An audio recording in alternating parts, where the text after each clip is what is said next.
Boa noite, meus irmãos. Graça e paz do nosso Senhor seja sobre nós nessa noite. Convido você a abrir a sua Bíblia no Evangelho de Mateus, capítulo 14. Mateus 14, do 13 ao 21.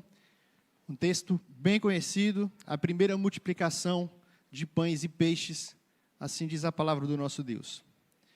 Jesus, ouvindo isto, retirou-se dali num barco para um lugar deserto à parte. Sabendo as multidões, vieram da cidade seguindo por terra. Desembarcando, viu Jesus uma grande multidão, compadeceu-se dela e curou os seus enfermos. Ao cair da tarde, vieram os discípulos a Jesus e lhe disseram: o lugar é deserto e vai adiantada a hora. Despede, pois, as multidões para que, indo pelas aldeias, comprem para si o que comer. Vamos ler juntos o verso 16? Jesus, porém, lhes disse: não precisam retirar-se, dai-lhes vós mesmos de comer. Mas eles responderam: não temos aqui senão 5 pães e 2 peixes. Então ele disse: trazemos. E tendo mandado que a multidão assentasse sobre a relva, tomando os 5 pães e os 2 peixes, erguendo os olhos ao céu, os abençoou. Depois, tendo partido os pães, deu aos discípulos e estes às multidões. Todos comeram e se fartaram, e dos pedaços que sobejaram recolheram ainda 12 cestos cheios. E os que comeram foram cerca de 5.000 homens, além de mulheres e crianças. Bendito Deus, nós te louvamos, ó Deus, agradecemos o privilégio que o Senhor nos dá de estar na tua presença e nesse momento, diante da tua palavra, temos a oportunidade de ouvir a tua voz. Que ela não encontre resistência dos nossos corações, que todas as distrações nesse momento possam ser desligadas e que os nossos olhos, os nossos ouvidos estejam atentos para aquilo que o Senhor tem para nós nessa noite, em nome de Jesus. Apesar de mim, ó Deus, fale aos nossos corações. É no nome de Cristo que nós oramos e pedimos por isso. Amém. Bebida é água, comida é pasto. Você tem sede de quê? Você tem fome de quê?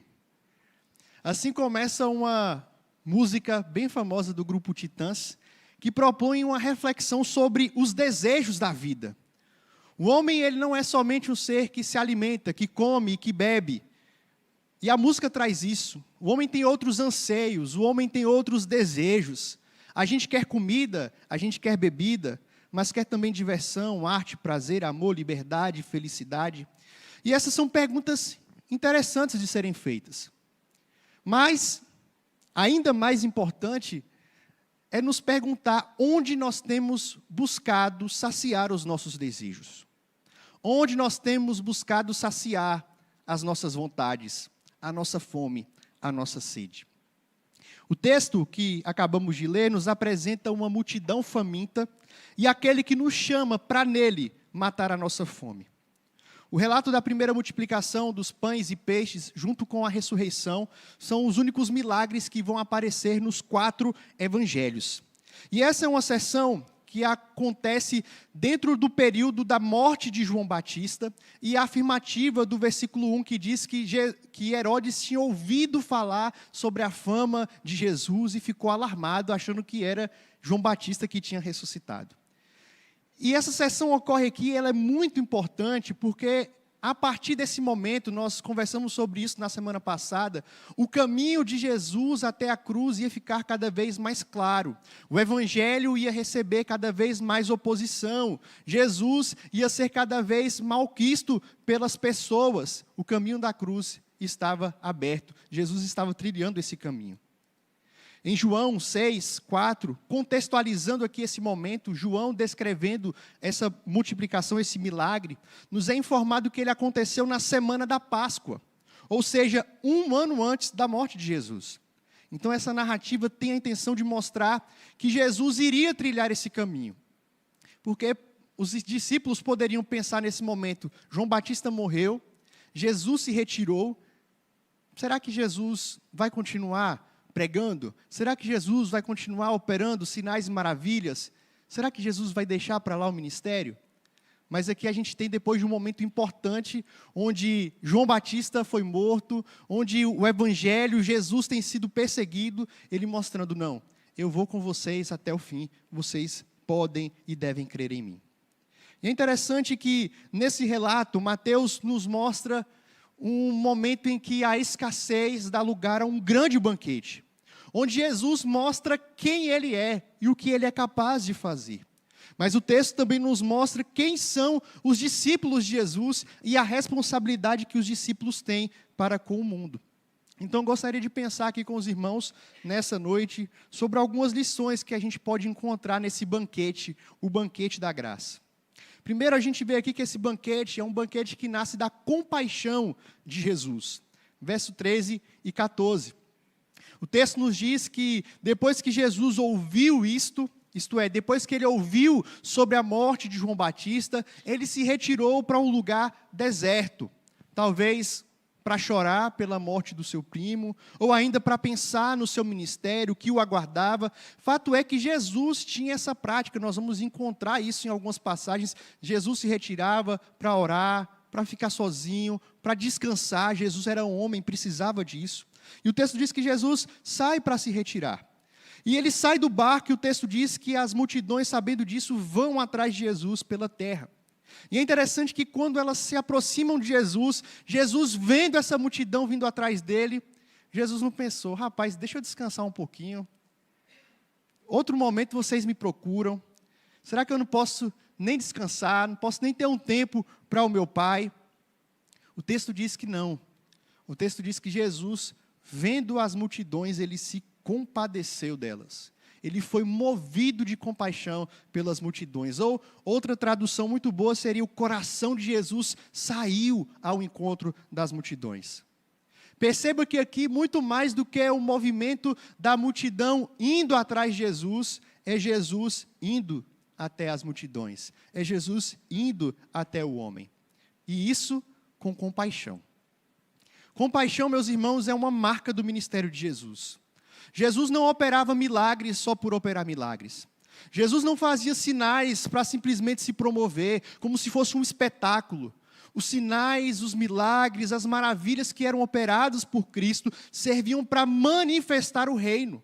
E uma das marcas do reino de Deus é que ele é um reino de compaixão. De que ele é um rei que se importa com o homem, ele se importa com a nossa dor, ele se importa com a distância que esse homem está com relação a Deus e que faz com que esse homem sofra. Então, compaixão é algo que faz parte da vida de Jesus, da pessoa de Jesus, das ações de Jesus. E o que é compaixão? Em algumas Bíblias também traduzido aqui como misericórdia. Esse sentimento, queridos, essa palavra diz respeito a um sentimento tão profundo que é como se as vísceras, o nosso interior se movesse.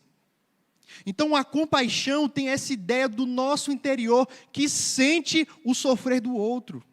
É uma forma da gente assumir o sofrimento do outro. Você vê a pessoa sofrendo, você vê aquela pessoa numa situação difícil e você sente aquilo, você se incomoda com isso. O contrário de compaixão é a apatia.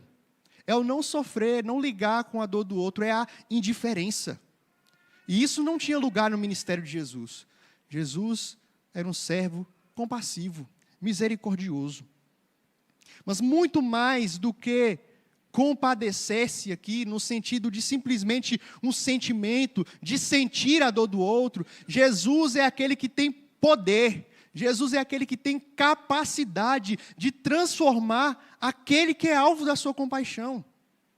Ele não somente sente, mas ele se move e pode mudar a situação do outro. É por isso que, por mais que a gente sinta, e nós vamos falar um pouquinho sobre isso daqui a pouco, devemos nos compadecer uns dos outros, a nossa compaixão não é como a compaixão do nosso Deus. Não é como a compaixão de Cristo. Porque por mais que a gente sinta, a gente não tem poder para curar, a gente não tem poder para salvar, a gente não tem poder para transformar ninguém. Mas Deus, e Jesus Cristo, Deus que se fez homem, ele se compadecia e ele tinha poder para mudar a situação do outro. E o texto diz aqui que Jesus, olhando para essa multidão, uma multidão desesperada, muitos enfermos, ele olha. E aqui nós temos justamente o Deus que se fez homem, que se apiedou de nós. E essa é a maior manifestação da compaixão de Deus. Ele se inclinou, ele se humilhou para redimir um povo para si. Um povo que andava longe dele, um povo que era desobediente, um povo que era inimigo, que não fazia a sua vontade. Ele se compadeceu, se moveu em direção ao homem. E meus irmãos, por mais que a compaixão de Cristo não possa ser alcançada por nós, por mais que muitas vezes não tenhamos o que fazer em muitas situações, a não ser, como a gente diz, orar pela pessoa, mas nós somos chamados a imitar o nosso Senhor. Nós somos chamados a aprender com Ele. E certamente devemos imitá-lo na compaixão também.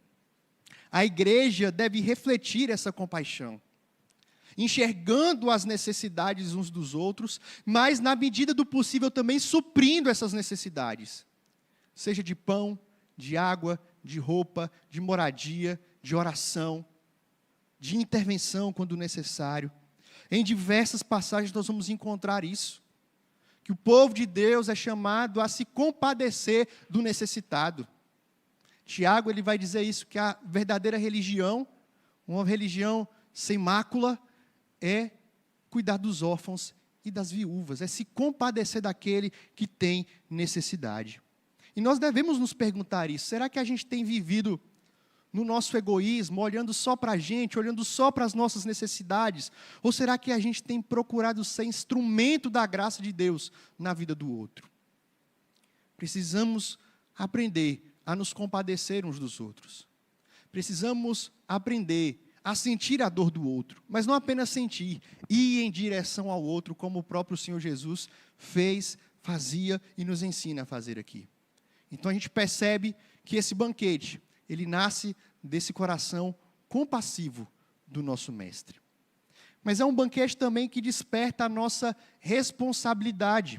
Verso 15 ao verso 18. O texto diz que Jesus, vendo essas multidões, se compadeceu, mas que os discípulos, quando viram que ali estava começando a ficar tarde, muita gente indo atrás de Jesus, fala: Jesus, despede essas multidões para que elas possam ir comprar comida.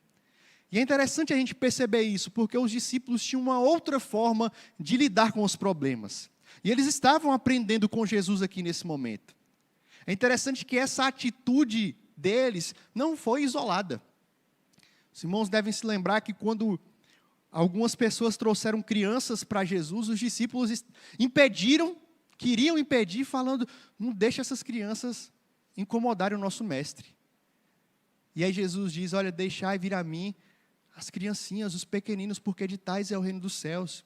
Em outro momento, quando a mulher Ciro-fenícia foi atrás de Jesus também, clamando, implorando para ser curada, para que a sua filha fosse curada, os discípulos de Jesus falaram para Jesus mandar ela sair, porque ela estava clamando, indo atrás de Jesus. E aqui eles dizem: olha, Senhor, despede logo essa multidão, porque a gente não tem comida aqui para todo mundo. Nós estamos numa região deserta. E a ideia de deserto aqui não é simplesmente um bioma, mas é a ideia de que é um lugar que não tem casas perto, não tem comércio, não tem onde essas pessoas comprarem por aqui o que comer. Então elas precisam ir para cidades mais próximas. Senhor, manda esse povo embora. E diante disso, a solução deles é: Jesus, manda essa galera ir para casa, porque a gente não vai dar conta de alimentar esse povo. E é interessante que então Jesus aqui exorta os discípulos em dois aspectos, em dois pontos importantes. Primeiro, Jesus exorta esses discípulos a confiarem em Jesus e não naquilo que eles têm. Os discípulos aqui, eles deveriam ter se lembrado do Deus que providencia comida no deserto, como a gente leu aqui em Êxodo. O Deus que alimentou o povo com o maná, o pão que descia do céu.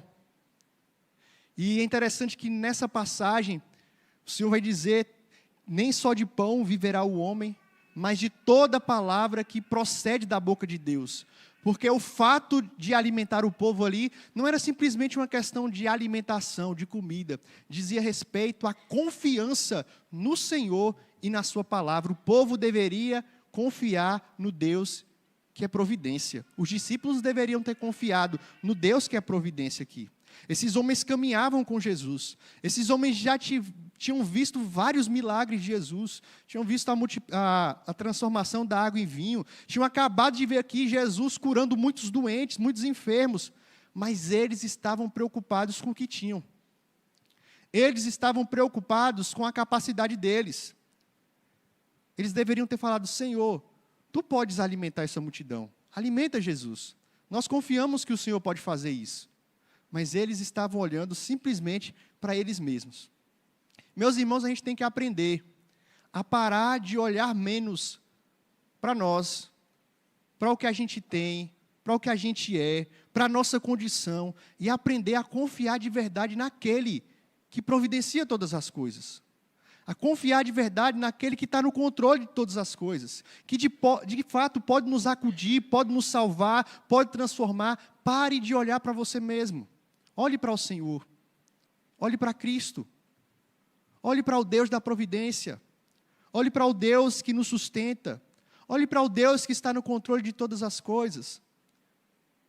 Precisamos aprender, diante dos recursos que temos, entregá-los na mão do Senhor, entendendo que Ele pode usar isso para a glória dEle, mesmo que seja um pouco, como alguns pães e alguns peixes que tinham aqui. Mas um segundo aspecto que Jesus desperta os seus discípulos aqui, é pela responsabilidade que esses discípulos tinham. A proposta de Jesus aqui é trocar esse verbo que eles falaram aqui, comprar, e eles deveriam aprender a dar. Não compre, vocês mesmos podem dar, vocês mesmos podem alimentar essa multidão, vocês devem dar o alimento para elas. Jesus então aqui, ele desperta os discípulos para que eles não deixem essa situação para lá. E muitas vezes acontece isso com a gente, né? A gente se vê diante de um problema, diante de uma situação, em que a gente realmente não tem muito o que fazer, e às vezes a gente é rápido em dispensar as pessoas, porque a gente não tem o que fazer, então vou passar para frente para quem pode fazer, ou que a pessoa possa caçar recurso em outro lugar. Mas Jesus diz: não dispense, vocês mesmos podem fazer isso. Vocês mesmos podem ser usados para a glória de Deus nisso. Então Jesus incentiva esses discípulos a se envolverem. Ele responsabiliza os discípulos aqui. Vocês é que devem alimentar essa multidão. E o que Jesus está ensinando aos discípulos aqui, isso vai ficar mais claro daqui a pouco, principalmente quando a gente pega o relato de João, capítulo 6, quando o evangelista registra que no dia seguinte a esse milagre, Jesus faz a declaração de que Ele é o pão da vida. Jesus, para além do milagre que está realizando aqui, Ele mostra que os discípulos tinham uma responsabilidade com o outro, uma responsabilidade missionária. Lembre-se que os discípulos estavam sendo treinados aqui como discípulos de Jesus, para que quando o mestre fosse, eles continuassem a obra. Eles dessem prosseguimento à proclamação do reino, do evangelho, à missão de fazer o nome do Senhor conhecido. E essa missão envolve a preocupação com o outro. O anúncio de Jesus, o anúncio do pão vivo que desceu do céu, envolve alimentar o outro fisicamente, se preocupar com as demandas do outro, com a dor do outro, mas principalmente alimentar o homem com a palavra que é mais doce que o mel. Nesse sentido, então, Jesus aqui nos desperta: vocês também podem alimentar os famintos. Não por causa da capacidade de vocês, mas porque eu posso usá-los. Porque eu capacito vocês para isso. Paulo, escrevendo aos Coríntios, vai dizer que nós somos cooperadores de Deus. Lavouras de Deus sois vós. Não temos o poder de multiplicar, não temos o poder de curar, não temos o poder de salvar, mas nós somos instrumentos nas mãos do Redentor para levar bênção aos povos, e a maior delas, sem dúvida, é o Evangelho da graça. É o convite a esse banquete maravilhoso. Irmãos, essa é uma palavra não somente para os discípulos aqui nesse momento, mas é uma palavra para nós também. Quantas vezes nós damos desculpa para não nos envolver? Não nos envolver com o outro, não nos envolver com a obra do Senhor. Falamos que não temos dons suficientes, ou que nós não sabemos onde podemos servir. Ou damos a desculpa que já tem gente servindo demais, e a gente se acomoda. A gente sempre passa para frente uma tarefa que é minha e que é sua. Não é só do outro. Essa tarefa é minha. Essa responsabilidade é nossa, ela é individual, de cada um. O discípulo de Jesus, ele é chamado aqui a se envolver, a pregar, a falar, a testemunhar, não por causa dele mesmo, mas em nome daquele que nos dá autoridade para pregar e anunciar o Evangelho. Eu e você temos parte nisso. Eu e você somos responsabilizados por isso. Não é um dever somente do pastor, do presbítero, dos discípulos lá atrás, mas de cada servo de Deus, de cada crente. Ele é responsabilizado a alimentar o outro, a servir ao outro, a se envolver nessa missão. Mas por fim, esse banquete, ele é um banquete que satisfaz o coração. Verso 19 ao verso 21.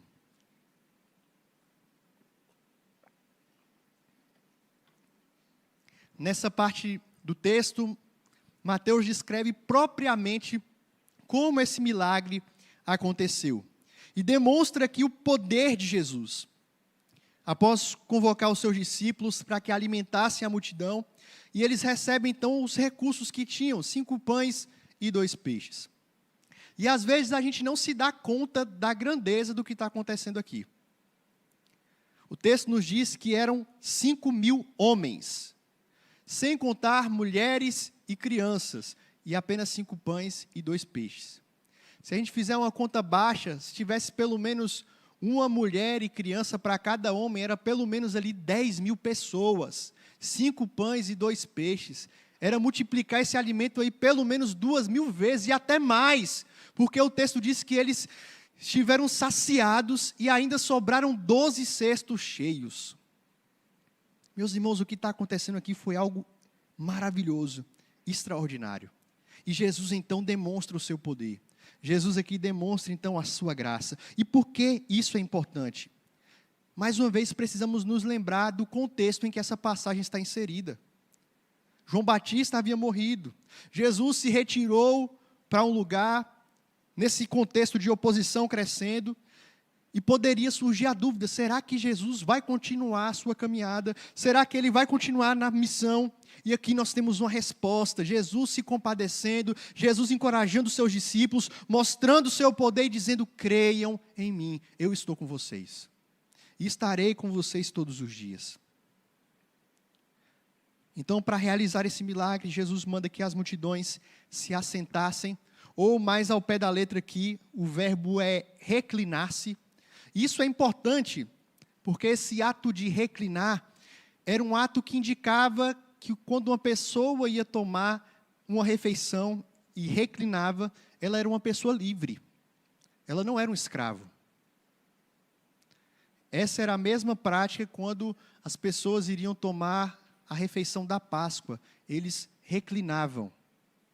Então Jesus dá dignidade àquelas pessoas que estão ali. Mesmo no lugar incomum para ter uma refeição, Jesus prepara um grande banquete. Um banquete de graça, tratando aqueles homens com misericórdia, com compaixão, com amor, saciando a necessidade daquele povo. E após então assentarem, o texto diz que Jesus tomou os pães, os peixes, erguendo os olhos aos céus, abençoou, partiu e deu aos discípulos. Os discípulos não multiplicaram. Quem multiplicou foi Jesus. Quem fez o milagre foi Jesus. Quem providenciou foi Jesus. Mas quem distribuiu? Quem entregou? Os discípulos. Os servos de Deus. Os crentes. E é exatamente isso que representa o Evangelho, o ID, a missão, o discipulado, nós recebemos e nós entregamos. Nós recebemos e nós passamos para frente. A gente não pode somente receber as coisas de Deus e guardar para a gente. A gente recebe e compartilha. A gente recebe e abençoa. A gente recebe e passa para frente. A gente é alvo da graça, da salvação, das bênçãos de Deus e devemos dar para as pessoas, repartir para as pessoas, alimentando os outros. Interessante, queridos, pensar como esse texto ele tem uma conexão muito forte com a providência de Deus. A graça do Senhor em nos suprir com o que mais precisamos. Lembra do texto que nós lemos do Êxodo? O povo murmurando, porque não tinha comida no deserto, com saudade do Egito. Mas o Senhor graciosamente alimenta com o melhor. O maná enviado, o pão provido. A gente leu sobre isso. O Deus que sustenta, o Deus que provê. E eis aqui no texto, o pão da vida. O pão que desceu do céu para alimentar o seu povo. Não há, queridos, como a gente lê esse texto sem deixar de ler o que registrou o evangelista João. Abra sua Bíblia, João 6, a partir do verso 32.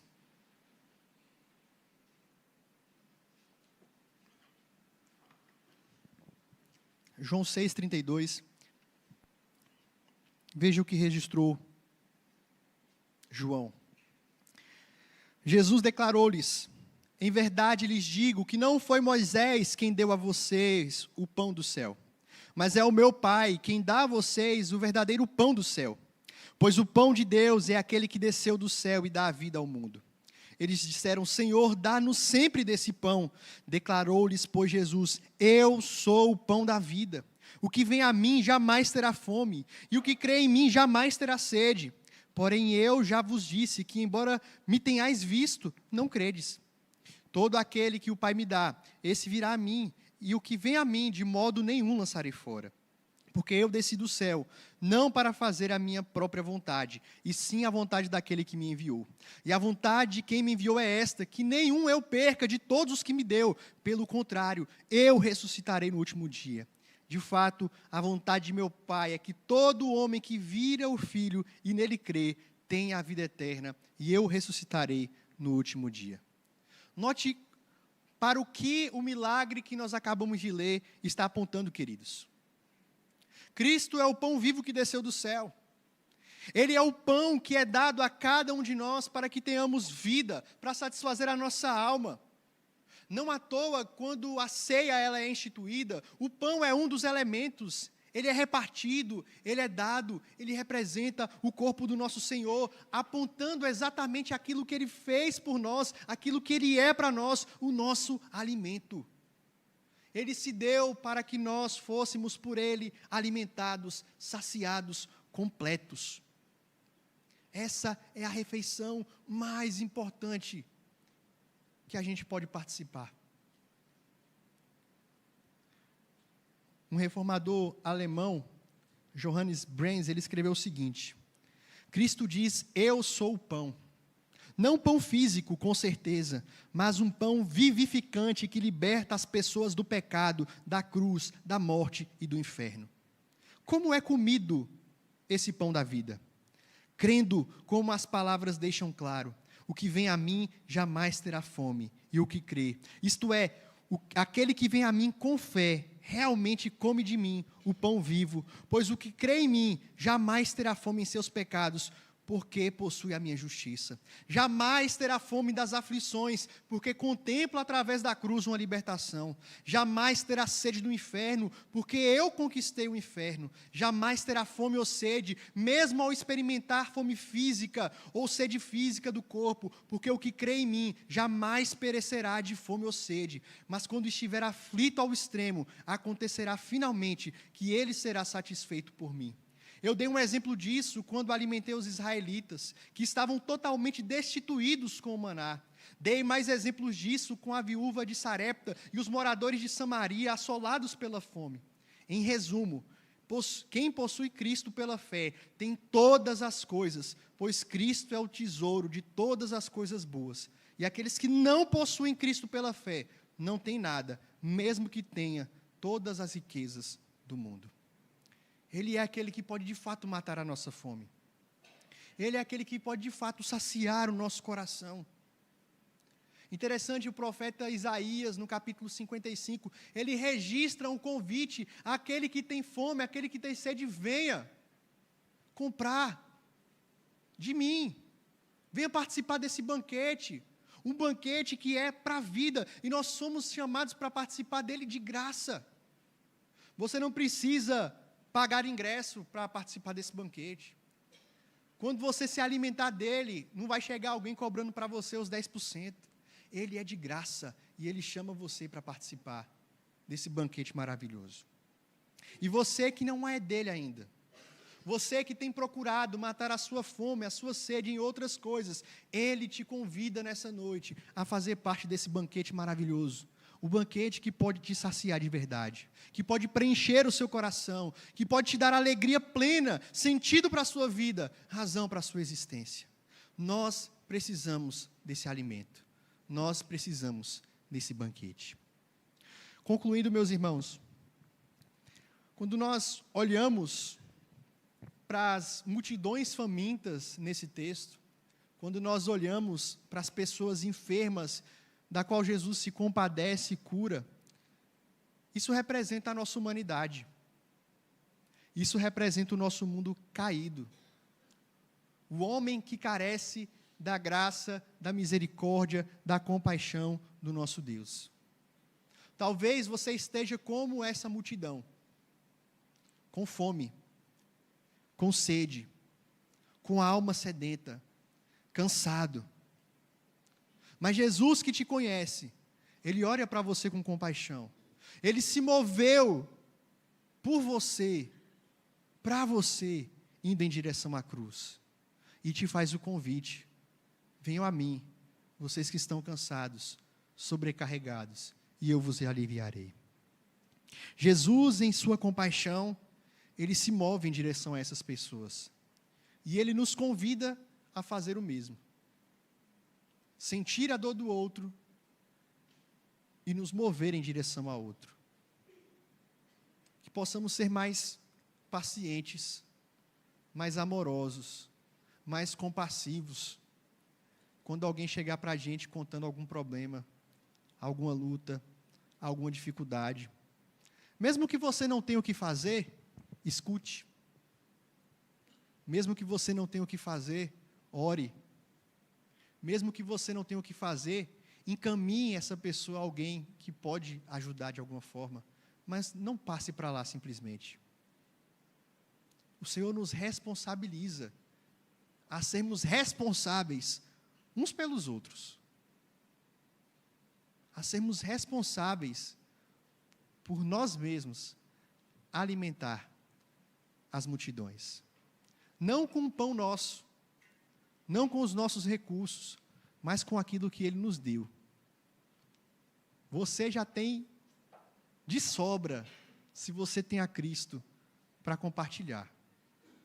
Você pode não ter dinheiro, você pode não saber tocar instrumento, você pode não saber pregar, dar uma aula, mas se você tem a Cristo, você já tem muito do que compartilhar para o outro, e você é responsável por isso. Meus irmãos, o que vai mudar a situação do homem não são palavras de afirmação, de autoajuda, não são políticas públicas que vão resolver o problema de uma humanidade sedenta, faminta. Por mais que devamos lutar por isso e nos envolver com isso também, somos chamados a alimentar, a vestir, a dar de beber. Mas quem de fato pode mudar a situação do homem é Jesus Cristo. Sem o pão vivo, as barrigas podem estar cheias. O homem continuará insatisfeito, triste, caminhando para o inferno. Nós recebemos do pão vivo e somos chamados a partilhar dele com quem a gente conhece. Que Deus nos abençoe, que você possa responder as perguntas daquela música. Você tem fome de quê? Você tem sede de quê? Você tem a sede e fome daquele que pode matar a sua sede e sua fome, Jesus Cristo. Somente nele você pode ser saciado.